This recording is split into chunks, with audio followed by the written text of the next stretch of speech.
بسم اللہ الرحمن الرحیم نحمدہ و نصلی علی رسولہ الکریم اما بعد فاعوذ باللہ من الشیطان الرجیم بسم اللہ الرحمن الرحیم۔ اللہ تعالیٰ قرآن پاک میں ارشاد فرماتے ہیں لَتَقْنَطُوا مِن رحمت اللہ، میری رحمت سے مایوس نہ ہونا۔ ماں نیک ہے، پرہیزگار اور متقی ہے، لیکن بیٹا گناہ گار ہے، خطا کار ہے۔ ایک رات کسی نے دروازہ کھٹکھٹایا، اس نے باہر نکل کر دیکھا ایک خوبصورت عورت کھڑی ہے۔ اس سے پوچھا تیری کیا حاجت ہے؟ وہ بولی میرے پاس یتیم بچے ہیں، 3 دن سے انہوں نے کھایا نہیں ہے۔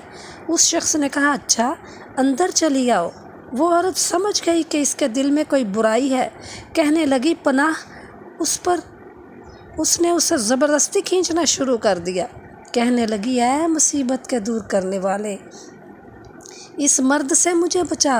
پھر کہنے لگی اچھا میری ایک بات تو سن لے۔ پھر اس نے کچھ اشعار پڑھے، اس کا ترجمہ ہے اے اپنی کوچ کے دن کو فراموش کرنے والے، موت سے مجھے تو غافل نظر آتا ہے۔ کیا ان باتوں نے تجھے کچھ بھی نصیحت نہیں کی کہ بہت سے لوگ گزر گئے اور تمام دنیا کو جس حالت میں تھی اس میں خیر بات کہہ کر چل دیے؟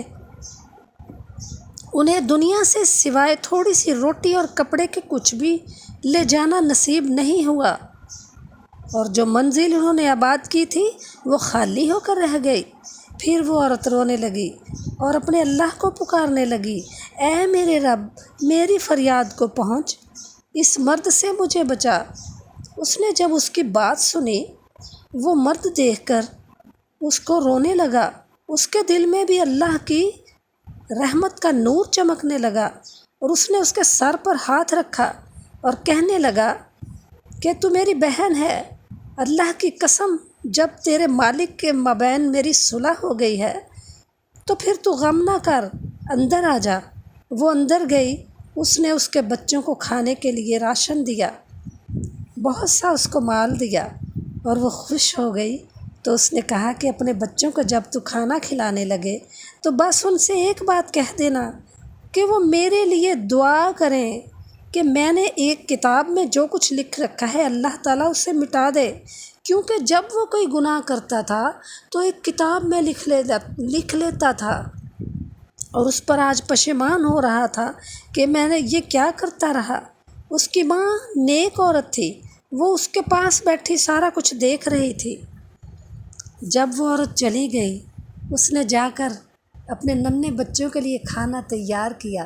جب وہ کھانا کھانے لگے تو ماں کہنے لگی ٹھہرو ٹھہرو بیٹے، ذرا اپنے اللہ کے آگے اپنے ننھے ہاتھ اٹھا کر دعا کرو کہ جس آدمی نے ہمیں کھانا دیا ہے اس کی کتاب میں جو کچھ لکھا ہے اللہ تو اپنی رحمت سے مٹا دے۔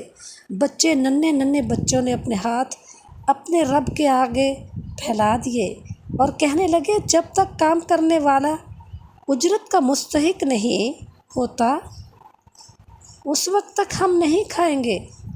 تو انہوں نے جلدی جلدی اپنے ہاتھ اپنے رب کی طرف اٹھائے اور اس کے لیے دعائیں مانگنا شروع کر دیں۔ اب وہ گھر میں بیٹھا سوچتا ہے کہ بچوں نے کھانا کھا لیا ہوگا، میں دیکھتا ہوں کہ کیا میرے اللہ نے مجھے معاف کر دیا۔ بھاگا بھاگا اپنے کمرے میں گیا، کتاب کھولی، دیکھا ورق پہ ورق پلٹتا ہے اور دیکھتا ہے کہ سارے کے سارے گناہ جو اس نے لکھے تھے اللہ تعالیٰ نے اپنی رحمت سے سارے گناہ مٹا دیے۔ وہ سجدے میں گر پڑا اور اپنے اللہ کے آگے رونے لگا کہ اے اللہ تو کتنا کریم ہے، تو نے میرے سارے گناہ مٹا دیے، تو اتنا زیادہ کریم ہے۔ پھر وہ سجدے میں گر کر دعا کرنے لگا کہ اے میرے اللہ، جس طرح تو نے میرے گناہ مٹا دیے اب مجھے اپنے پاس بلا لیجیے۔ پھر سجدہ کیا۔ اس کی ماں نے جو اسے حرکت دی تو کیا دیکھتی ہے کہ اس کی روح پرواز کر گئی، وہ اپنے اللہ کے پاس چلا گیا۔ سبحان اللہ، کتنا کریم ہے ہمارا اللہ۔ اگر ہم اس کے آگے توبہ کریں، معافی مانگیں تو وہ بخشنے والا غفور الرحیم ہے۔